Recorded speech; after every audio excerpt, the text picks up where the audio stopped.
Rebirth of dangerous devils love episode 19। अगली सुबह वारुणी कसमसाते हुए अपनी आंखें खोलती है और उठकर इधर उधर देखती है। अर्थ रूम में नहीं था। वारुणी झट से बेड से खड़ी होकर रूम से बाहर निकलते हुए बोली, ये फिर सुबह सुबह गायब हो गया। आखिर ये आदमी कब सुधरेगा? आज तो इससे बात करनी ही होगी। बोलते हुए वारुणी कॉरिडोर से होते हुए रघुवीर के रूम की तरफ बढ़ती है, क्योंकि वो जानती थी हो ना हो अर्थ वही होगा। वारुणी जा ही रही थी कि उसे कॉरिडोर से अटकट ओपन रूफ बालकनी से कुछ आवाजें सुनाई देती है। ये कैसा शोर है? बोलते हुए वारुणी बालकनी में आकर वहां से नीचे देखती है, जहां अर्थ के साथ साथ नैना, आराधना, मीरा, वीरा, अश्विन, राज और मौर्य खड़े थे और साथ ही वहां सूटकेस भी थे। आराधना मुंह बनाकर बोली, अर्थ तुम हम सबको वापस क्यों भेज रहे हो? अब तो वारुणी की डिलीवरी का टाइम भी नजदीक आ रहा है ना, फिर क्यों भेज रहे हो हमें? अर्थ आराधना के पास आकर बोला, मॉम आप सब वहां खरगोश का ख्याल रखना, हमें अभी कुछ काम है, उसके बाद हम भी आ जाएंगे। वीरा उदास होकर बोली, लेकिन हम नहीं जाना चाहते, हमें यही रहना है सबके साथ। और वारा, अपने प्रेगनेंसी पीरियड में हर लड़की यही चाहती है कि उसका पति उसके साथ हो, वो कभी नहीं मानेगी जाने के लिए। अर्थ गहरी सांस लेकर बोला, वो जाएगी, मैं उसे लेकर आता हूं। बोलकर अर्थ वहां से अंदर चला जाता है। मौर्य वीरा के पास आकर उसे अपने सीने से लगाकर बोला, हम जल्दी वापस आएंगे वीरा। वीरा सुबकते हुए बोली, तुम बहुत बुरे हो मौर्य, तुम हमें खुद से दूर कर रहे हो, प्लीज जीजू को कहो ना हमें यही रहने दे।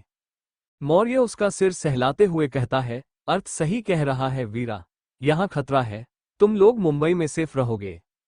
वारुणी रेलिंग पर पकड़ मजबूत करते हुए बोली, मैं कहीं नहीं जाऊंगी, और ये डेविल उसने सोच भी कैसे लिया ये मुझे मेरी मर्जी के खिलाफ भेजेगा। मैं नहीं जाऊंगी, कहीं नहीं जाना मुझे। इतना बोलकर वारुणी वहां से अपने कदम पीछे लेकर भाग जाती है। अर्थ रूम में आकर देखता है बेड पर वारुणी नहीं थी। अर्थ अलमीरा के पास जाकर उसके ऊपर से सूटकेस निकाल देता है और अलमीरा से वारुणी के कपड़े निकालते हुए कहता है, खरगोश कहाँ हो तुम, बाहर निकलो। बोलते हुए अर्थ सूटकेस में वारुणी के कपड़े डालता है। अर्थ सूटकेस को बंद करके नीचे रखते हुए बोला, खरगोश। बोलकर अर्थ वॉशरूम का डोर ओपन करता है। अंदर कोई भी नहीं था। कहाँ चली गई ये लड़की अब? अर्थ ने खुद से ही कहा और वारुणी को ढूंढते हुए क्लोजेट रूम में चला गया। वारुणी वहां भी नहीं थी। अब धीरे धीरे अर्थ को गुस्सा आ रहा था। अर्थ रूम से बाहर निकल गया और पूरे महल में वारुणी को ढूंढने लगा। उसकी आवाज सुनकर सब उसके पास आ गए। नैना अर्थ को देखकर बोली, क्या हुआ अर्थ, वारुणी कहाँ है? मौर्य अर्थ को देखते हुए बोला, अब क्या कर दिया तेरी खरगोश ने? अर्थ दांत पीसते हुए बोला, ढूंढो उसे, वो यही कहीं होगी। ये लड़की एक मौका नहीं छोड़ती मुझे तंग करने का। बोलकर अर्थ वापस से उसको ढूंढने लगता है। ऊपर नीचे दाएं बाएं इधर उधर हर जगह उन लोगों ने वारुणी को ढूंढ लिया था, लेकिन वारुणी कहाँ गई किसी को कुछ पता नहीं चला। सुबह से शाम हो गई, पूरा महल छान मारा लेकिन कुछ पता नहीं चला। अब सबके चेहरे पर परेशानी के भाव छलक रहे थे। वारुणी प्रेग्नेंट है, ऐसे में वो कहाँ चली गई? मीरा परेशान होकर सोफे पर सिर पकड़कर बैठ गई। नैना मीरा के कंधे पर हाथ रखकर बोली, मीरा आप चिंता मत करिए, वो मिल जाएगी, अर्थ उसे ढूंढ लेंगे। अर्थ ने महल के सभी नौकरी को इकट्ठा किया हुआ था। अर्थ अपने गुस्से को काबू करते हुए बोला, क्या तुम में से किसी ने वारुणी को देखा? सभी ने सिर ना में हिला दिया तो अर्थ ने उन्हें वहां से जाने का इशारा किया। मौर्य अर्थ को देखकर बोला, अर्थ कहीं कोई उसे उठाकर तो नहीं ले गया? अर्थ बोला, नहीं ऐसा नहीं हो सकता, महल के अंदर किसी अननोन का आना पॉसिबल नहीं है, हो ना हो ये लड़की जानबूझकर कहीं छिपकर बैठी है। मौर्य ने सवाल पूछा, लेकिन वो ऐसा क्यों करेगी? अर्थ ने कहा, क्योंकि वो यहां से नहीं जाना चाहती है। मौर्य जो अब तक वारुणी का सोच सोचकर परेशान हो रहा था, अर्थ की बात सुनकर उसका मुंह बन गया। उसने एक नौकर को अपने लिए पॉपकॉर्न और जूस लाने को कहा। नौकर जल्दी से उसके लिए जूस और पॉपकॉर्न ले आया।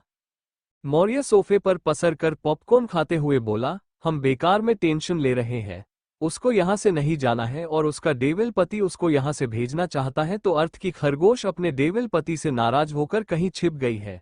अब जब तक वो नहीं चाहेगी वो बाहर नहीं आएगी, तो उसे ढूंढने का कोई फायदा ही नहीं है। बोलकर मौर्य जूस पीने लगता है।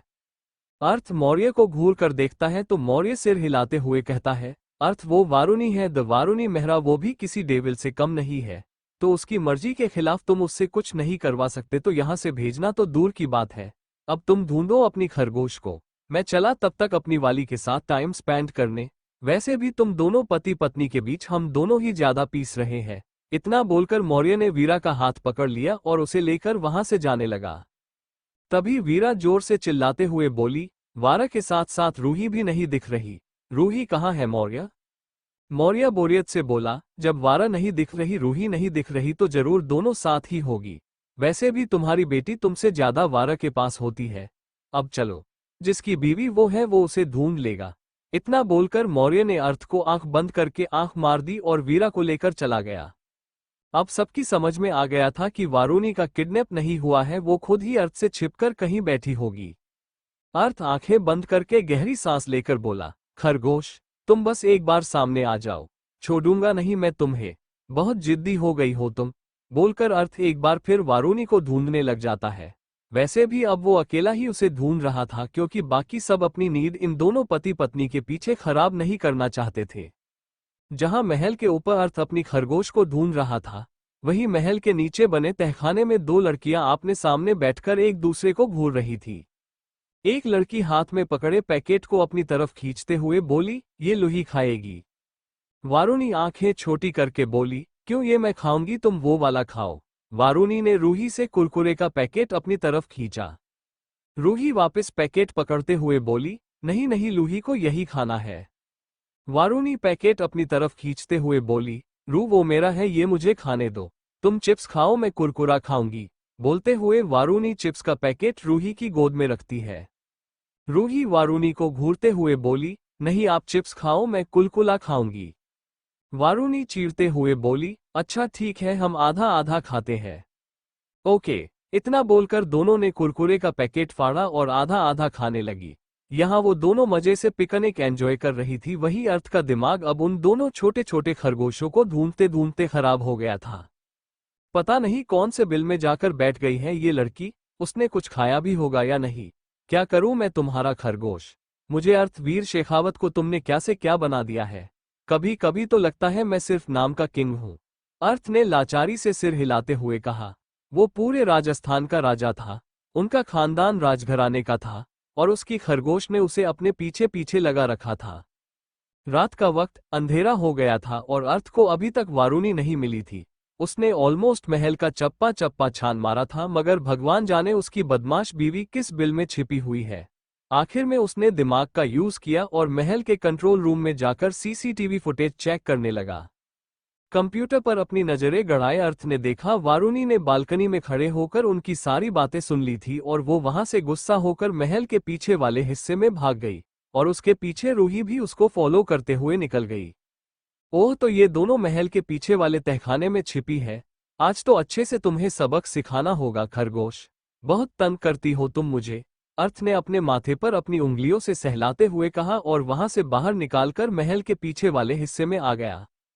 वो जा ही रहा था कि पीछे से मौर्य आवाज लगाते हुए बोला, क्या तुम्हें वारा मिल गई? वीरा को रूही की चिंता हो रही है? अर्थ रुककर पीछे मुड़कर मौर्य को देखते हुए बोला, दोनों तहखाने में छिपी हुई है, वही जा रहा हूं। तुम चलोगे? मौर्य ने सिर हिला दिया और अर्थ के साथ महल के पीछे वाले हिस्से में आ गया। वो दोनों अंदर गए। तहखाने में अंधेरा था। अर्थ ने लाइट ऑन की और नजरें इधर उधर घुमाई तो उनकी नजर सामने गई। अर्थ आंखें छोटी करके वारुणी को घूरने लगा, जो फ्लो पर बैठी हुई थी, और उसने अपना सिर वॉल से टिकाया हुआ था। उसे वही बैठे बैठे नींद आ गई थी, और रूही वारुणी की गोद में सिर रखकर सोई हुई थी। उनके चारों तरफ जंक फूड के रैपर्स पड़े हुए थे।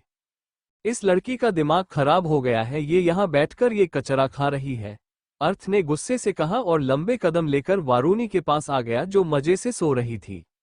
अर्थ ने नीचे झुककर रूही को गोद में उठाया और उसे मौर्य को पकड़ा दिया। रूही ने नींद में ही मौर्य के गले के चारों तरफ हाथ लपेट दिए और उसकी गर्दन में चेहरा छिपा कर सो गई। अर्थ जैसे ही वारुणी को उठाने वाला था, वारुणी ने अपनी आंखें मलते हुए खोल दी। अपने सामने खड़े राक्षस को देखकर वारुणी की सारी नींद उड़ गई। वो अर्थ को आंखें बड़ी बड़ी करके देखते हुए बोली, तुम यहाँ कैसे? तो तुम्हें क्या लगा तुम मुझसे छिपकर बैठोगी और मैं तुम्हें ढूंढ नहीं पाऊंगा? अर्थ ने एरोगेंट वॉइस में कहा। तो वारुणी उसे घूरते हुए बोली, ढूंढ तो लिया, लेकिन मैं यहां से नहीं जाऊंगी। तुम मुझे नहीं भेज सकते, समझे तुम? इतना बोलकर उसने अर्थ का हाथ पकड़ लिया और खड़े होने लगी। अर्थ ने भी उसे सहारा देकर खड़ा किया। वारुणी खड़े होकर झट से उससे दूर होकर बोली, मुझे तुमसे बात नहीं करनी, मैं वीरा के साथ सोऊंगी। यार तुम दोनों को लड़ना है लड़ो, कोई नहीं रोक रहा है तुम दोनों को। अपने चक्कर में मेरी बीवी और मुझे दूर मत करो। तुम मुझे रूम से बाहर निकाल देती हो और तुम्हारा पति मुझे लात मारकर बेड से गिरा देता है। मैं अपने रूम में सोऊंगा। मौर्य ने बुरा सा मुंह बनाकर झुंझलाते हुए कहा तो वारुणी उसे घूरते हुए बोली, वो मेरी बहन का रूम है। मौर्य चीरते हुए बोला, और तुम्हारी बहन मेरी बीवी है। तो वारुणी ने दोनों हाथ कमर पर रखकर मौर्य को घूरते हुए पूछा। तभी अर्थ बोला, तो तुम अपने रूम में मेरे साथ रहोगी और वापस मुंबई भी जाओगी। इतना बोलकर अर्थ ने उसका हाथ पकड़ लिया और उसे वहां से ले जाने लगा। उसकी मुंबई भेजने वाली बात सुनकर वारुणी को गुस्सा आ गया। उसने अर्थ का हाथ झटक दिया। अर्थ ने सिर घुमाकर वारुणी को घूर कर देखा तो वारुणी भी अर्थ को घूरते हुए बोली, मैं कहीं नहीं जाऊंगी। मुझे सब पता है, तुम सब मुझे यहां से भेजकर सिर्फ कोहिनूर तक पहुंचना चाहते हो, क्योंकि तुम जानते हो मैं तुम्हें वहां तक कभी नहीं ले जाऊंगी। होगा तुम्हारे पास उस जगह का नक्शा, लेकिन मेरे बिना, वारुणी मेहरा के बिना तुम लोग कुछ नहीं कर पाओगे। इतना बोलकर वारुणी ने दोनों हाथ सीने से बांधकर अपना मुंह फेर दिया। उसकी बात सुनकर अर्थ कुछ पल के लिए उसे देखता रह गया। उसने धीरे से कहा, क्या तुम्हें आज भी लगता है मैं तुम्हें सिर्फ कोहिनूर के लिए चाहता हूं? अर्थ की आवाज आज स्लो थी। उसने रघुवीर को साफ मना कर दिया था कि वारुणी को इस खेल का हिस्सा नहीं बनाया जाएगा, लेकिन आज भी वारुणी उसके प्रति यही सोच रखती है। ये सोचकर अर्थ को अपने दिल में एक टीच सी महसूस हुई। वारुणी ने अर्थ की बात ज्यादा सीरियसली न लेते हुए कह दिया, और नहीं तो क्या, बाकियों की तरह तुम्हें भी तो वही चाहिए। अगर निमित सिन्हा मेरे पीछे है तो भूलो मत, तुम भी कोहिनूर के लिए ही मेरे पीछे पड़े हुए थे। वारुणी ने बिना अर्थ की तरफ देखे कहा था। उनकी बातों का रूप अब एक लड़ाई का आगाज कर रही थी, जिसे वहां खड़ा मौर्य अच्छे से समझ गया। इसलिए वो कुछ बोलने वाला था, लेकिन उससे पहले ही अर्थ ने वारुणी को पकड़कर अपनी तरफ घुमाया और उसकी आंखों में देखकर एक बार फिर सवाल किया, तो तुम्हें आज भी यही लगता है कि तुम मेरी जिंदगी का हिस्सा सिर्फ इसलिए हो क्योंकि मुझे? वारुणी बीच में ही बोली, क्योंकि तुम्हें कोहिनूर चाहिए। बोलो डेविल, क्या ये सच नहीं है कि तुम भी एक माफिया हो जैसे वो सिन्हाज है? तुम भी तो लोगों को मारते हो। किस लिए? इस सो कॉल्ड पैसा और पावर के लिए। सही कहा ना मैंने? 6 महीने से हमसे दूर क्यों रहे तुम दोनों, बताओ मुझे। मैं बताऊं? अपने दादू के कहने पर तुम हमसे दूर रहे ताकि कोहिनूर तक पहुंच सको। मैं इंसान थोड़ी हूं, मैं एक ट्रॉफी हूं जिसे बस सब। उसके मुंह से एक बार फिर ट्रॉफी सुन अर्थ की आंखों में गुस्सा भर गया।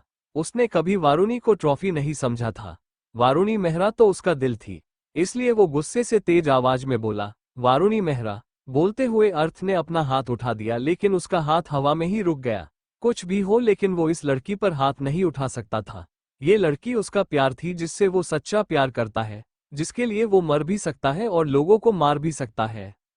अर्थ के हाथ उठाते ही वारुणी ने अपनी आंखें बंद कर दी थी। दर्द का एहसास न होने पर वो धीरे से आंखें खोलकर अर्थ को देखती है, जिसका हाथ अभी भी हवा में ही था और वो वारुणी को बुरी तरह घूर रहा था। मौर्य रूही को वही एक सोफे पर लेटाकर दोनों के बीच खड़े होकर बोला, पागल हो गए हो तुम दोनों? शांति से बात करने की जगह लड़ाई कर रहे हो। वारुणी धीरे से बोली, मुझ पर हाथ उठाओगे तुम डेविल? इतनी सी बात पर मुझ पर हाथ उठाने वाले थे तुम? बोलते हुए वारुणी का गला रूंध जाता है। अर्थ ने किसी तरह अपने गुस्से का घुट गले से नीचे उतारा और अपने हाथ की मुट्ठी बनाते हुए बोला, मुझ में और उन सिन्हा में कोई फर्क नजर नहीं आता ना तुम्हें? तो क्यों हो तुम यहाँ, चली जाओ यहाँ से। यही लगता है ना तुम्हें मुझे सिर्फ तुमसे कोहिनूर चाहिए? तो ठीक है वारुणी मेहरा, तुम्हारे सभी सवालों का एक जवाब है मेरे पास, चली जाओ यहाँ से। कोई नहीं करेगा तुम्हारा यूज कोहिनूर तक पहुंचने के लिए। Just get out from here. इतना बोलकर अर्थ ने अपनी पीठ वारुणी की तरफ फेर दी। वारुणी उसे नम आंखों से देखती रही। अर्थ ने आगे कुछ नहीं कहा, वो कोई सफाई नहीं देना चाहता था। उसने सोफे से रूही को गोद में उठाया और उसे लेकर वहां से जाने के लिए मुड़ गया तो गेट पर रघुवीर और राज दोनों खड़े थे। अर्थ ने कुछ नहीं कहा और चुपचाप वहां से रूही को लेकर चला गया। वारुणी मौर्य का हाथ पकड़कर रुंधी आवाज में बोली, तुमने देखा, उसने एक बार भी मुझे साथ चलने को नहीं कहा। तभी रघुवीर अंदर आते हुए सार्कास्टिकली बोले, ओह अच्छा, और क्यों कहता वो तुम्हें साथ चलने के लिए? वो तो एक माफिया है जो लोगों को मारता है, जिसको सिर्फ पैसा और पावर चाहिए। सही कहा ना वारुणी मेहरा? वारुणी सिर घुमाकर रघुवीर को देखती है मगर कुछ कहती नहीं है। तभी राज उसके सामने खड़े होकर बोले, और क्या कहा तुमने कि अर्थ और निमित्त में कुछ खास फर्क नहीं है? उनकी बात सुनकर वारुणी को भी एहसास हुआ उसने अर्थ की तुलना निमित्त से कर दी है, उससे जो इंसान कहलाने तक के लायक नहीं है। तभी रघुवीर वारुणी को घूरते हुए बोले, और क्या कहा तुमने कि वो लोगों को मारता है? चलो हमारे साथ, हम तुम्हें बताते हैं वो कैसे इंसान है। इतना बोलकर रघुवीर वारुणी का हाथ पकड़कर उसे अपने साथ ले जाने लगते हैं। रघुवीर वारुणी को अपने साथ स्टडी रूम में लाकर उसका हाथ छोड़ते हुए कहते हैं, सही कहा तुमने, वो लोगों को मारता है लेकिन किसी मासूम को नहीं मारता। इतना बोलकर उन्होंने बुक शेल्फ से कुछ फाइल्स निकालकर वारुणी के सामने टेबल पर फेंकते हुए तेज आवाज में कहा, पढ़ो इन फाइल्स को। अर्थ ने जिन लोगों को मारा है उनके एक एक काले कारनामों का चिट्ठा है इसमें, इसे पढ़कर बताओ कि अर्थ ने क्या गलत किया है। वारुणी नम आंखों से उन फाइल्स को देख रही थी। तभी राज वहां आकर वारुणी के सामने खड़े होकर बोले, याद करो वारुणी, वो पार्टी जब तुम सिन्हा की ड्रग्स की शिप डिस्ट्रॉय करने गई थी, क्या तुमने वो ड्रग्स जलाए थे? जवाब दो मुझे, राज ने इस बार चिल्लाकर कहा। तो वारुणी सुबकते हुए बोली, डे डेविल ने जलाए थे वो ड्रग्स। राज बोले, वो तो एक माफिया है ना वारुणी मेहरा, फिर क्यों उसने ड्रग्स जलाए? फिर क्यों वो कोई भी स्मगलिंग नहीं करता? हमारे पास जितना भी पैसा और पावर है वो हमारा कमाया हुआ है, मेहनत से कमाया हुआ, ना कि किसी गलत काम से आया है ये पैसा और पावर। वारुणी उनकी बात सुन खामोश हो गई, उसके पास कुछ भी नहीं था बोलने के लिए। तभी रघुवीर तेज आवाज में बोले, मौर्य अंदर आओ। उनके बोलते हो मौर्य अंदर आता है। रघुवीर एकटक वारुणी को घूरते हुए मौर्य से बोले, मैं तुमसे पूछता हूं मौर्य, क्या अर्थ वीर शेखावत एक माफिया है? मौर्य दरवाजे के पास खड़ा था, उसने अपनी पीठ उससे टिका दी और सिर झुकाकर बोला, नहीं। अर्थ ने सिर्फ गलत कामों को रोकने के लिए इस काली दुनिया में कदम रखा था। वो हर बार सिन्हा के गलत कामों को रोकने के लिए सामने आता था। उसने रणधीर सिन्हा की किसी भी ड्रग्स की शिप को इंडिया आने ही नहीं दिया, नहीं रणधीर की किसी तरह की स्मगलिंग करने दी। वो सिन्हा के हर गलत काम का मुंहतोड़ जवाब देता था। पूरे अंडरवर्ल्ड पर रणधीर सिन्हा का राज था। जब अंडरवर्ल्ड में सबको पता चला कि सिन्हा को कोई धूल चखा रहा है तो सिन्हा से ज्यादा लोग अर्थ वीर शेखावत के नाम से डरने लगे। उसकी बात सुनकर वारुणी की आंखों से आंसू बहने लगे। उसे अच्छे से याद था अर्थ ने ही रणधीर की ड्रग्स की शिप जलाई थी। अगर वो सच में एक माफिया होता तो वो उस ड्रग्स को जलाने के बजाय उससे करोड़ों पैसे कमा सकता था। राज वारुणी के सामने और फाइल्स रखते हुए बोले, पढ़ो इन्हें वारुणी, और देखो तुम्हारे उसी माफिया ने कितने एनजीओ और आश्रम चलाए हैं जहां बेसहारा लोगों को सहारा दिया जाता है। और ये भी सुनो, जिन लोगों को अर्थ ने मारा है ना, उनके पूरे परिवार को इतना पैसा दिया गया है जिससे वो पूरी जिंदगी बिना कमाए जी सकते हैं। अगर तुम्हें लगता है ये सब करके भी वो एक बुरा इंसान है तो मैं बता दूं तुम्हें, हमें अपने बेटे पर गर्व है क्योंकि उसने आज तक किसी इनोसेंट को नहीं मारा है। इतना बोलकर राज ने जोर से फाइल टेबल पर फेंक दी। वारुणी की आंखों से तो आंसू रुक ही नहीं रहे थे। उसने अपने डेविल को कितना गलत समझ लिया था।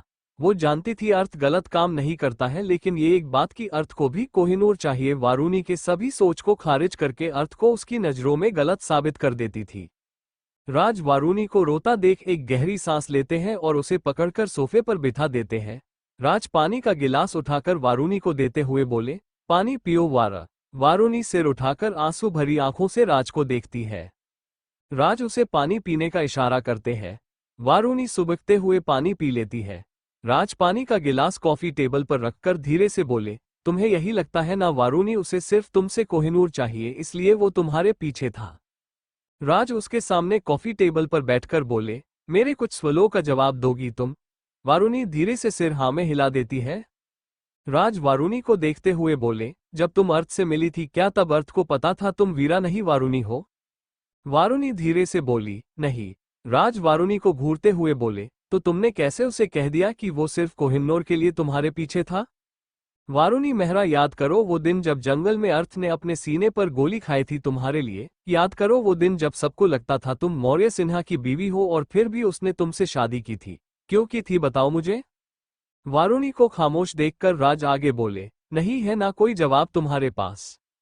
मैं बताऊं क्योंकि उसने तुमसे शादी, क्योंकि उसे तुमसे पहली नजर में प्यार हो गया था। उसने तुम्हें प्रोटेक्ट करने के लिए अपने घर में रखा था और तुमसे शादी भी इसलिए की थी क्योंकि वो तुमसे प्यार करता था, वरना अर्थ वीर शेखावत के पास लड़कियों की कमी नहीं थी जो वो किसी की बीवी से शादी करता। और आज तुम कह रही हो कि उसने सिर्फ कोहिनूर के लिए तुम्हें चाह है। अरे उसे उस वक्त नहीं पता था तुम ही वारुणी मेहरा हो। उसे उस रात पता चला था जब तुम कॉलेज में मौर्य से मिली थी और आधी रात को जब तुम अपने डैड अश्विन मेहरा से मिलने कॉटेज गई थी। वारुणी समझ गई राज उस रात की बात कर रहे थे जिस रात वारुणी को अपनी फर्स्ट प्रेगनेंसी के बारे में पता चला था, जब वो कॉलेज के टेरेस पर मौर्य के साथ थी। और जब अर्थ उसे घर ले आया था तो वारुणी उसी रात अर्थ से छिपकर अश्विन से मिलने गई थी। लेकिन वारुणी को पता नहीं था अर्थ के आदमी उसे फॉलो कर रहे थे। अपनी बात बोलकर राज वहां से खड़े हो गए। आज वारुणी के सारे डाउट्स क्लियर हो गए थे।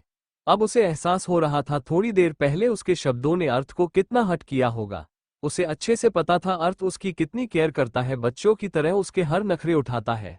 कोई इंसान तभी ऐसा करता है जब वो सामने वाले से बेपनाह मोहब्बत करता हो, और वारुणी ने हमेशा अर्थ की बेपनाह मोहब्बत को फरेब का नाम दिया है। राज मौर्य को देखकर बोले, मौर्य, वारुणी और इसके पेरेंट्स का यहाँ से जाने का बंदोबस्त करो। ये अभी इसी वक्त यहाँ से जा सकते हैं। इतना बोलकर राज वहां से बाहर निकल गए। रघुवीर ने एक नज़र वारुणी को देखा और वो भी वहां से चले गए। मौर्य वारुणी के पास आया और उसके बगल में बैठ गया। वारुणी ने सिर घुमाकर मौर्य को देखा और रोते हुए बोली, मुझे डेविल को छोड़कर नहीं जाना मौर्य। मैं उसके बिना नहीं रह सकती। मैंने गलती कर दी मौर्य, मुझसे गलती हो गई। बोलते हुए वारुणी बुरी तरह रोने लगी। मौर्य ने उसे अपने गले से लगाते हुए कहा, शांत हो जाओ वारा। मैं जानता हूं तुमने सिर्फ गुस्से में अर्थ को वो सब कहा है। वो समझदार है, वो मान जाएगा। वारुणी सुबकते हुए बोली, सच्ची? मौर्य उसका सिर सहलाते हुए बोला, हम सच्ची। वारुणी खड़े होकर बोली, वो मुझे डेविल से बात करनी है। मैंने आज उसका दिल दुखाया है। मुझे उससे बात करनी होगी। इतना बोलकर वारुणी वहां से बाहर चली जाते हैं। वो अर्थ के रूम तक आ गई थी तभी कोई उसका हाथ पकड़ लेता है। वारुणी सिर घुमाकर देखती है, अश्विन उसका हाथ पकड़कर खड़े थे। वारुणी अश्विन को देखकर बोली, डैड, मैंने डेविल को हट कर दिया। मुझे उससे बात करनी होगी। उससे सॉरी बोलना होगा। अश्विन वारुणी के गाल पर हाथ रखकर बोले, उसने मुझसे कहा मैं तुम्हें यहां से ले जाऊं वारा। उनकी बात सुनकर वारुणी की आंखों से आंसू बहने लगे। वो सिर नामे हिलाते हुए बोली, नहीं, आप झूठ कह रहे हैं। वो मुझे खुद से दूर नहीं कर सकता। नहीं कर सकता dad. He loves me dad. वो भी मेरे बिना नहीं रह सकता है। बोलते हुए वारुणी अश्विन के सीने पर सिर रख देती है। अश्विन वारुणी का सिर सहलाते हुए बोले, हमें चलना चाहिए वारा। वारुणी सिर उठाकर बोली, पर। अश्विन बीच में ही बोले, नहीं वारा, अपने बारे में ना सही अपने आने वाले बच्चों के बारे में सोच लो। वारुणी ने सिर घुमाकर उस बंद दरवाजे को देखा और उसकी आंखों से आंसू का एक कतरा बह गया। थोड़ी देर बाद अश्विन, मीरा और वारुणी महल के बाहर खड़े थे। अश्विन ने कार का गेट ओपन किया तो वारुणी ने नम आंखों से मुड़कर एक बार महल को देखा। मीरा ने उसके कंधे पर हाथ रखा तो वारुणी अंदर बैठ गई। मीरा उसके बगल में बैठ गई और अश्विन ड्राइविंग सीट पर बैठ गए। वारुणी विंडो से बाहर अर्थ के रूम की बालकनी की तरफ देख रही थी, जहां इस वक्त अर्थ खड़े होकर दोनों हाथ रेलिंग पर टिकाए खड़े था। वारुणी धीरे से बोली, आई एम सॉरी डेविल। अर्थ ने अपनी पीठ वारुणी की तरफ मोड़ दी और आंखें बंद करके अपना सिर आसमान की तरफ कर दिया। वारुणी को खुद से दूर भेजना उसके लिए भी आसान नहीं था, लेकिन यहां उसे रखकर वो उसे किसी खतरे में नहीं डालना चाहता था। अश्विन ने कार स्टार्ट कर दी और धीरे धीरे वारुणी की नजरों से अर्थ दूर हो गया। उनकी कार महल से काफी दूरी पर आ गई। वो प्राइवेट जेट से जाने वाले थे, इसलिए अश्विन एयरपोर्ट की तरफ जा रहे थे। वीरा और रूही महल में ही थी, क्योंकि मौर्य उनसे दूर नहीं रहना चाहता था। वारुणी ने अपनी आंखें बंद करके अपना सिर सीट से टिका रखा था। अश्विन बैक रिव्यू मिरर से वारुणी को देख रहे थे। उन्होंने जैसे ही सामने रोड की तरफ देखा, उनकी आंखें बड़ी हो गई और अगले पल वहां एक तेज आवाज गूंज गई। वही महल में अर्थ अभी भी बालकनी में खड़ा होकर रोड की तरफ देखे जा रहा था। तभी एक बारिश की बूंद आकर उसके चेहरे पर गिरी और जोरों से बारिश होने लगी। वो पूरा बारिश में भीग चुका था। वहीं दूसरी तरफ सड़क के बीचों बीच एक कार बुरी तरह ग्रस्त होकर उल्टी पड़ी हुई थी। उसकी विंडो से एक लड़की का हाथ बाहर की तरफ लटक रहा था, जो पूरा खून से सना हुआ था। उस लड़की की आंखें धीरे धीरे बंद हो रही थी। उसके कांपते होठों से एक ही नाम निकला, डेविल। दूसरी तरफ अर्थ को एक बेचैनी ने घेर रखा था। वारुणी को सेफ रखने के लिए वो उसे यहां से दूर भेजना चाहता था, लेकिन फिर भी उसका दिल शांत नहीं था। राज अपने रूम में लेटे हुए थे। आज किसी की आंखों में नींद नहीं थी। तभी उनका फोन रिंग हुआ। राज ने सिर घुमाकर नाइट स्टैंड की तरफ देखा और फोन उठाकर कॉल पिक कर दी। दूसरी तरफ से कुछ ऐसा बोला गया जिसे सुनकर राज के होश उड़ गए।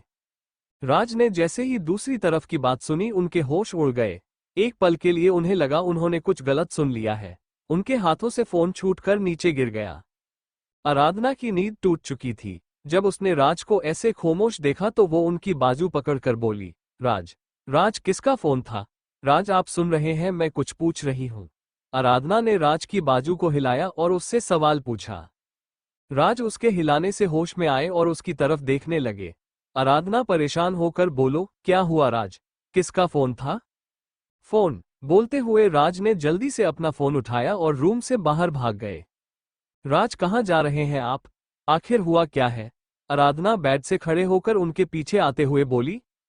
राज लंबे कदम लेकर अर्थ के रूम की तरफ आए। उनके कदम अर्थ के डोर के पास रुके। उनकी हिम्मत नहीं हो रही थी अंदर जाने की, फिर भी उन्होंने डोर नॉक किया और अंदर आ गए। अर्थ अभी भी बालकनी में खड़ा था। आवाज सुनकर उसने मुड़कर पीछे देखा जहां राज खड़े थे। क्या हुआ डैड? अर्थ ने अपनी एक आईब्रो उठाते हुए कहा। तो राज धीरे से बोले, वो सब अभी तक हेलीपैड पर नहीं पहुंचे हैं और खबर मिली है कि उस रास्ते पर किसी कार का एक्सीडेंट। उनकी आधी अधूरी बात सुनकर अर्थ की धड़कनें बढ़ गई। एक डर उसके दिल में बस गया। वारूनी को यहां से गए काफी समय हो चुका था, उन्हें तो अब तक एयरपोर्ट पर पहुंच जाना चाहिए था। वही रोड के बीचों बीच अभी भी वो सब जख्मी हालत में पड़े हुए थे। मीरा कार से बाहर गिरी हुई थी। उन्हें ज्यादा चोट नहीं आई थी। बारिश होने की वजह से उन्हें धीरे धीरे होश आने लगा। उन्होंने आंखें खोलकर अपने सिर पर हाथ रखते हुए कहा, आह वारा, अश्विन। मीरा ने जल्दी से इधर उधर देखा। उनकी नजर वारूनी के हाथ पर गई जो कार से बाहर की तरफ लटक रहा था। वारू, मीरा जोर से चिल्लाई और उठकर कार की तरफ आने लगी। हालांकि उनके पैर लड़खड़ा रहे थे क्योंकि उन्हें भी चोट आई हुई थी। वो जल्दी से कार के पास आ गई। कार सड़क में उल्टी हो गई थी। वो नीचे बैठ गई। उन्होंने वारूनी की तरफ देखा जिसके सिर से खून पानी की तरह निकल रहा था। वारा, वारा, बेटा उठो। वारा, मीरा ने रोते हुए उसे पुकारा। उनसे उसकी ऐसी हालत देखी नहीं जा रही थी। वारूनी 7 मंथ प्रेग्नेंट थी और इस हालत में उनकी बेटी खून से लथपथ पड़ी हुई थी। उन्होंने जैसे तैसे वारूनी को बाहर निकालना चाहा लेकिन उनसे वारूनी को बाहर निकालना पॉसिबल नहीं था। हे भगवान, प्लीज मेरी बच्ची को कुछ मत होने देना। अश्विन, अश्विन। मीरा वहां से उठकर दूसरी साइड आई जहां अश्विन थे। उनके सिर से भी खून निकल रहा था। मीरा घुटनों के बल वहां बैठ गई और अश्विन का गाल थपथपाते हुए बोली, अश्विन, अश्विन उठो। हमारी बेटी को हमारी जरूरत है। अश्विन, अश्विन प्लीज उठो। अश्विन, प्लीज उठ जाओ। वारा के लिए प्लीज। बोलते हुए मीरा की आंखों से आंसू बह रहे थे। उसे समझ नहीं आ रहा था वो क्या करे, किससे हेल्प मांगे। वो लगातार अश्विन को होश में लाने की कोशिश कर रही थी। वही वारूनी तो बेसुध सी पीछे की सीट पर पड़ी हुई थी। मीरा जोर से अश्विन को हिलाते हुए बोली, अश्विन। अश्विन ने एकदम से आंखें खोल दी। उन्होंने अधखुली आंखों से मीरा की तरफ देखा जो आंसुओं भरी आंखों से उन्हें देख रही थी। उन्हें होश में देखकर मीरा की आंखों में चमक आ गई। वो जल्दी से बोली, अश्विन, वारूनी को बाहर निकालो। उसके सिर से खून। आगे मीरा से बोला ही नहीं गया। वारूनी का ख्याल आते ही अश्विन ने हिम्मत की और किसी तरफ कार से बाहर आ गए। हालांकि बाहर आकर वो सीधा सड़क में मुंह के बल गिर गए क्योंकि उनके पैर में भी चोट आई थी। मीरा ने उन्हें सहारा दिया। वो दोनों अपनी बेटी को बचाना चाहते थे जिसके अंदर खुद एक जान पल रही थी। अश्विन जल्दी से पीछे वाली सीट की तरफ गए और वारूनी को किसी तरह बाहर निकाल दिया। मीरा सड़क पर बैठ गई। उसने धीरे से वारूनी का सिर अपनी गोद में रख दिया। अश्विन सड़क में चल रही गाड़ियों को रोकने की कोशिश कर रहे थे ताकि कोई तो उनकी हेल्प कर दे, लेकिन आजकल की दुनिया में लोगों को खुद से फुर्सत ही नहीं है जो वो दूसरों की मदद करने के लिए रुके। एक तो वहां इक्का दुक्का ही गाड़ियां चल रही थी। वो रास्ता सुनसान सा था। मीरा ने अपने साड़ी के पल्लू से वारूनी के सिर से बहते खून को रोकने की नाकाम कोशिश करते हुए कहा, वारा, कुछ नहीं होगा बेटा, हम अभी हॉस्पिटल जाएंगे। वारा, लेकिन वारूनी तो बेहोश हो गई थी। मीरा ने धीरे से वारूनी की कलाई पकड़कर देखी तो उसकी पल्स बहुत धीरे चल रही थी। अश्विन, अश्विन। मीरा ने घबराते हुए अश्विन को पुकारा जो हेल्प के लिए इधर उधर देख रहे थे। मीरा की आवाज सुनकर वो जल्दी से उसके पास आए। मीरा आंसुओं भरी आंखों से उन्हें देखते हुए बोली, वो हॉस्पिटल लेकर जाना होगा वारा को, जल्दी। उसकी सांसें धीरे चल रही है। अश्विन, अर्थ को कॉल करो। फोन, मेरा फोन कहाँ है? अश्विन ने इधर उधर देखते हुए कहा। तभी उनकी नजर कार के पास पड़े अपने फोन पर गई। उन्होंने जल्दी से उसे उठाया, लेकिन अफसोस वो फोन पूरी तरह तहस नहस हो चुका था। अश्विन की बची खुची हिम्मत भी जवाब दे गई। उन्होंने लाचारी से वारूनी की तरफ देखा। उन्हें ऐसा लग रहा जैसा उनसे ज्यादा बेबस इंसान आज इस दुनिया में कोई दूसरा नहीं होगा। लेकिन फिर भी उन्होंने हिम्मत नहीं हारी। कहते हैं ना, माँ बाप मरते दम तक अपने बच्चों की हिफाजत करते हैं, तो भला मीरा और अश्विन कैसे हार मान लेते। अश्विन की टांग में चोट लगी थी, फिर भी वारूनी के पास आए और धीरे से उसके सिर पर हाथ फेरते हुए बोले, कुछ नहीं होगा तुम्हें वारा, मैं कुछ नहीं होने दूंगा तुम्हें। इतना बोलकर अश्विन ने उसके माथे पर किस किया। उनकी आंखों से आंसू का एक कतरा बह गया। अश्विन ने वारूनी को अपनी गोद में उठा लिया। उनके कदम लड़खड़ा गए क्योंकि उन्हें भी अपने जख्मों पर दर्द हो रहा था। तभी मीरा ने उन्हें सहारा दिया। वो दोनों वारूनी को लेकर मुड़े, तभी एक तेज रोशनी उनकी आंखों में पड़ी। बारिश जोरों से हो रही थी, इसलिए कुछ भी साफ नहीं दिखाई दे रहा था। मीरा ने अपनी आंखों पर हाथ रख दिया था। उसने धीरे से हाथ हटाकर देखा तो सामने कार खड़ी थी। तभी कार की बैक सीट का डोर ओपन हुआ और उससे अर्थ बाहर आया। अर्थ ने जब खून से लथपथ वारूनी को अश्विन को गोद में देखा तो उसके कदम लड़खड़ा गए। उसे ऐसा लगा जैसे किसी ने इसके सीने से दिल निकाल दिया हो। वारूनी का एक हाथ हवा में लटक रहा था, उसका सिर भी पीछे की तरफ लटका हुआ था। वो बेजान सी अश्विन की बाहों में थी। अर्थ तो जैसे अपनी जगह जम सा गया था। तभी उसके साथ आए मौर्य ने उसके कंधे पर हाथ रख दिया। अर्थ एकदम से होश में आया और जल्दी से अश्विन के पास आकर उनकी बाहों से वारूनी को अपनी बाहों में ले लिया। अर्थ वारूनी को देखकर बोला, वारूनी ओपन योर आइज प्लीज, आंखें खोलो अपनी। बोलते हुए अर्थ के कदम अपनी कार की तरफ बढ़ रहे थे। मौर्य ने मीरा और अश्विन को दूसरी कार में बिठाकर ड्राइवर के साथ हॉस्पिटल भेज दिया और खुद अर्थ की कार की ड्राइविंग सीट पर बैठ गया। अर्थ वारूनी को लेकर बैक सीट पर बैठ गया। उसने धीरे से वारूनी का सिर अपनी लैप पर रखा और उसके सिर से बहते खून को बंद करने के लिए अर्थ ने अपना रुमाल निकालकर वारूनी के सिर पर लगा दिया। अर्थ वारूनी का गाल थपथपाते हुए बोला, वारूनी ओपन योर आइज, देखो मैं तुम्हारे पास हूं।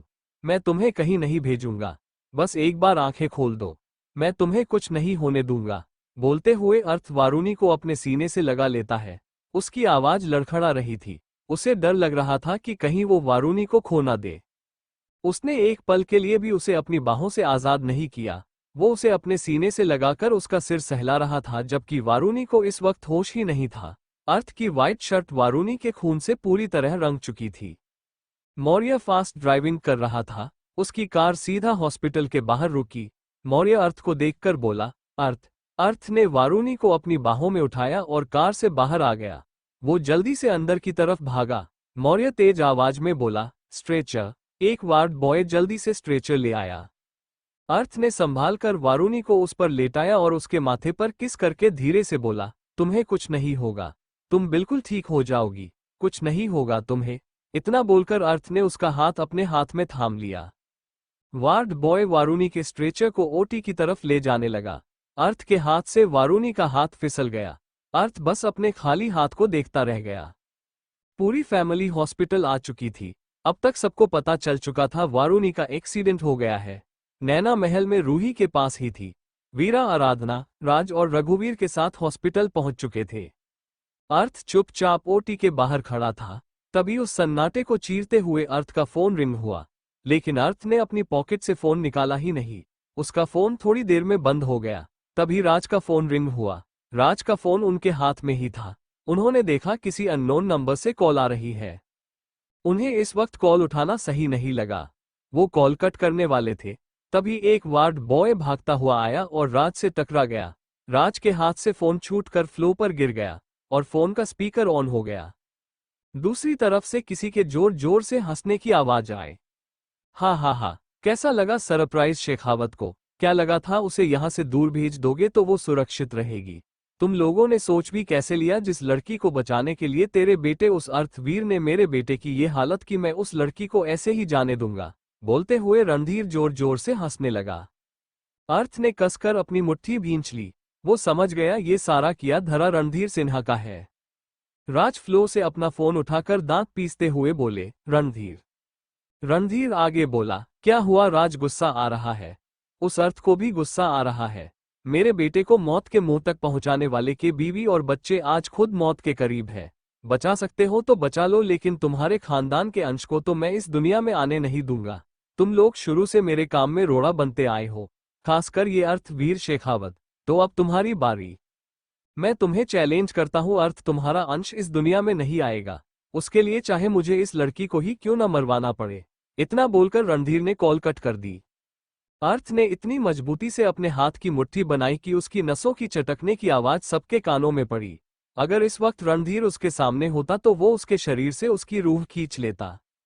रात का वक्त था, हॉस्पिटल में ज्यादा लोग नहीं थे, लेकिन राज ने देखा वहां काफी भगदड़ मची हुई है। ये सब क्या हो रहा है? बोलते हुए राज एक नर्स को रोकते हैं जो भागते हुए उस तरफ आ रही थी। वो सर, पता नहीं वो लोग कौन है। वो लोग हॉस्पिटल के बाहर तोड़ फोड़ कर रहे हैं। उन्होंने हमारे गार्ड्स को भी मार डाला, नर्स हौंफते हुए कहती है। रणधीर ने हॉस्पिटल पर हमला कर दिया था ताकि वारुणी को ट्रीटमेंट न मिल सके। उसके आदमी हॉस्पिटल के बाहर चीजें तोड़ रहे थे। वो लोग हॉस्पिटल के अंदर आना चाहते थे, लेकिन वक्त रहते गार्ड्स ने हॉस्पिटल का डोर क्लोज कर दिया था। तभी उन सब आदमियों के पीछे से एक हटा कट्टा आदमी सामने आया। उसकी एक लात पड़ते ही हॉस्पिटल का दरवाजा टूट गया। वो और कोई नहीं बल्कि रणधीर का खास आदमी राका था, जिसकी लंका से अर्थ और मौर्य नक्शा लेकर आए थे। अर्थ से मिली हार को राका बर्दाश्त नहीं कर पा रहा था। उस दिन अर्थ ने न केवल नक्शा लाया था, बल्कि उसके बाजार को पूरी तरह तहस नहस कर दिया था। उसके द्वारा फेंकी गई बॉल से उस टनल में धुआं धुआं हो गया था, और अर्थ के आदमियों ने वहां से जितनी भी लड़कियां थी सबको बाहर निकालकर उस नर्क से आजाद करके सबको उनके घर पहुंचा दिया था। उस दिन राका के हाथ से नक्शे के साथ साथ लड़कियां भी चली गई थी, इसलिए वो बौखलाया हुआ था। राका ने अपने सामने खड़े हॉस्पिटल के गार्ड्स का गला दबोच लिया और उसे उठाकर एक तरफ पटक दिया। लोग उसके पहाड़ जैसे शरीर को देखकर घबरा रहे थे। राका के एक हाथ में तलवार थी। यहाँ थर्ड फ्लोर में नस की बात सुनकर अर्थ ने कसकर मुट्ठी भींच ली। उसकी आंखों के सामने वारुणी का चेहरा आ रहा था। वो वहां से बाहर जाने को हुआ, तभी पीछे से डॉक्टर की आवाज आए। एक्सक्यूज मी, पेशेंट के हस्बैंड कौन है? डॉक्टर अपने ग्लव्स उतारकर ओटी से बाहर आते हुए बोली। अर्थ के कदम रुक गए। वो पीछे मुड़कर बोला, मैं हूं। देखिए, उनका काफी ब्लड लॉस हो चुका है, सिर पर काफी गहरी चोट आई है, उन्हें होश में लाना काफी मुश्किल है। ऐसे में वो प्रेग्नेंट भी है, हमें उनकी डिलीवरी अभी करवानी होगी, डॉक्टर ने सीरियस टोन में कहा। How is it possible, she is 7 month pregnant, Arth ने अग्रेसिव टोन में कहा, जबकि इस वक्त वो अंदर ही अंदर टूट रहा था। उसे अफसोस हो रहा था कि उसके रहते वारुणी के साथ ये सब हुआ। डॉक्टर उसकी गुस्से वाली टोन सुनकर घबरा गई। अर्थ की आंखों में गुस्सा साफ देखा जा सकता था। देखिए, समझने की कोशिश करिए, वो इस कंडीशन में नहीं है कि बेबी कैरी कर सके। हमें अभी उनकी सर्जरी करनी होगी। हाँ, ये रिस्की है क्योंकि वो अभी सिर्फ 7 मंथ प्रेग्नेंट है। एक्सीडेंट के दौरान उन्हें स्टमक पर भी चोट आई है, जिससे उनका वाटर ब्रेक हो चुका है। ऐसे में हम माँ और बच्चे दोनों को खो सकते हैं। प्री मैच्योर डिलीवरी होती है, पहले भी हुई है। हमें ये करना ही होगा, वरना हम किसी को नहीं बचा सकते, डॉक्टर ने अर्थ को अपनी बात समझाते हुए कहा। अर्थ ने अपनी आंखें बंद करके एक गहरी सांस ली। वो खुद को काबू करते हुए बोला, मेरी बीवी को कुछ नहीं होना चाहिए। डॉक्टर सिर हिलाते हुए बोली, हम पूरी कोशिश करेंगे मिस्टर शेखावत, आप इन पेपर्स पर साइन कर लीजिए। बोलते हुए डॉक्टर नर्स से पेपर्स लेती है। अर्थ उसके हाथ में पकड़े पेपर्स को देखते हुए बोला, कैसे पेपर है ये? डॉक्टर बोली, अगर सर्जरी के दौरान माँ या बच्चे को कुछ होता है तो उसकी रिस्पॉन्सिबिलिटी हमारी नहीं होगी। तुम्हारी जिम्मेवारी नहीं होगी तो किसकी होगी? उसकी बात सुनकर अर्थ भड़कते हुए कहता है तो डॉक्टर सहम कर पीछे हट जाती है। रघुवीर अर्थ के कंधे पर हाथ रखकर बोले, शांत हो जाओ अर्थ, और पेपर्स पर साइन कर दो। अर्थ डॉक्टर को घूर रहा था। रघुवीर ने डॉक्टर के हाथ से पेपर्स लेकर अर्थ को दे दिए। पहली बार अर्थ के हाथ कांप रहे थे, उससे उन पेपर्स पर साइन ही नहीं किया जा रहा था, फिर भी उसने कांपते हाथों से साइन किया। रघुवीर ने अर्थ के हाथ से पेपर्स लेकर डॉक्टर को दे दिए।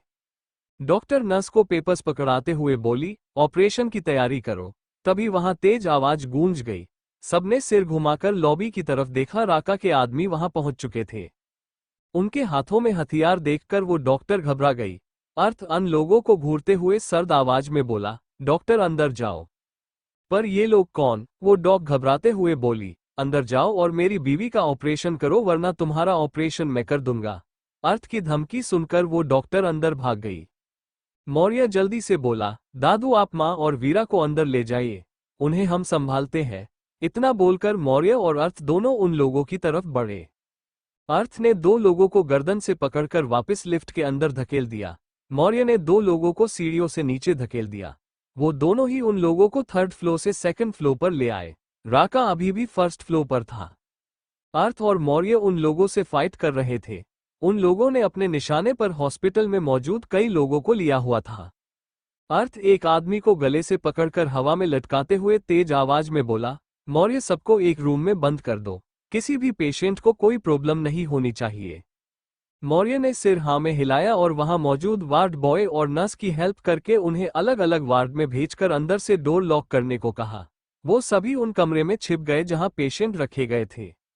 अर्थ सीढ़ियों से फाइट करते हुए उन सबको 2nd फ्लोर से 1st फ्लोर पर ले आया और राका के जितने भी आदमी जख्मी हो गए थे उन सबको लिफ्ट के दरवाजे पर ढेर कर दिया ताकि अब उनका कोई भी आदमी ऊपर न जा सके। मौर्य सीढ़ियों से नीचे आया और उसने अपने रास्ते में आने वाले आदमियों को अधमरा करके लास्ट सीढ़ी पर इकट्ठा कर दिया ताकि कोई भी ऊपर न जा सके। चोट मौर्य और अर्थ को भी लगी थी। उनके हाथ बाजू से खून निकल रहा था, लेकिन वो लोग अपनी खानदानी दुश्मनी में मासूम लोगों की जान जाते हुए नहीं देख सकते थे, इसलिए उन्होंने सभी लोगों को 2nd और 3rd फ्लोर पर भेज दिया था। राका के आदमी अब सिर्फ हॉस्पिटल के ग्राउंड फ्लोर पर थे। वो दोनों अपने हाथ झाड़ते हुए पीछे मुड़े। राका बीचों बीच चेयर लगाकर बैठा था। उसके हाथ में तलवार थी जिसकी नोक उसने फ्लोर पर टिकाई हुई थी। उसके दाएं बाएं उसके आदमी खड़े थे। अर्थ ने लाल आंखों से राका को घूरा। राका टेढ़ा मुस्कुराते हुए बोला, तेरी बीवी को इस हाल में पहुंचाने वाला मैं ही हूं। मेरे हुस्न के बाजार को तूने बर्बाद किया, मैं तेरा और तेरे परिवार का नामो निशान मिटा दूंगा। अर्थ ने अपने एक हाथ से अपनी शर्ट को खींचकर अपने जिस्म से अलग करते हुए कहा, मेरे परिवार तक तेरे हाथ पहुंचने से पहले ही मैं तेरे हाथ उखाड़ दूंगा। Thank you for listening. मुझे उम्मीद है आपको ये स्टोरी पसंद आई होगी। अगर आपको पसंद आए है तो प्लीज लाइक और कमेंट करना ना भूलें और मोर स्टोरीज के लिए सब्सक्राइब करें। मिलते हैं नेक्स्ट वीडियो में।